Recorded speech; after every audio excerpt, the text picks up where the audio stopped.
keer ga je hem eigenlijk een heel sterk seizoen draait. Overal wordt de helling weer, daar weer niet bij. Bekerfinale, strijd om een landstitel. Maar op het eind van de rest neemt toen toch naar lege handen. Ja, hoe werkt het dan terug op dit seizoen? Nou, dit seizoen is weer een heel ander seizoen. We beginnen gewoon weer op nul, allemaal. Het verschil is dat we nu met 9 teams spelen die redelijk aan elkaar gewaagd zijn. En dat de competitie beslist wordt in de play-off. Dus we moeten zorgen dat we bij de eerste 4 zijn. En als dat zo is, ja, dan zijn het gewoon weer finales die je moet spelen. Dus in die zin is het wel gewoon weer een nieuwe start van de competitie. En we gaan weer voor beide prijzen. Want we hebben vorig jaar en het jaar daarvoor laten zien dat we er gewoon bij horen. En dat willen we dit jaar ook.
De selectie is in de breedte zeker net minder lang als verleden jaar.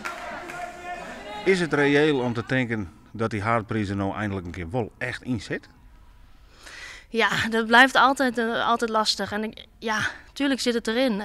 Maar je moet tot het laatste moment blijven gaan. En je mag geen steek laten vallen. Want dat zie je vorig jaar. Dan had je het al eerder eigenlijk kans moeten beslissen. En dat is gewoon zonde. En dan moet je er gewoon ook staan. En iedereen moet er dan ook voor elkaar zijn. En het zit erin. Dat weet ik zeker. Alleen er zijn nog meer ploegen van gelijk niveau. Dus het blijft gewoon elke week weer een strijd.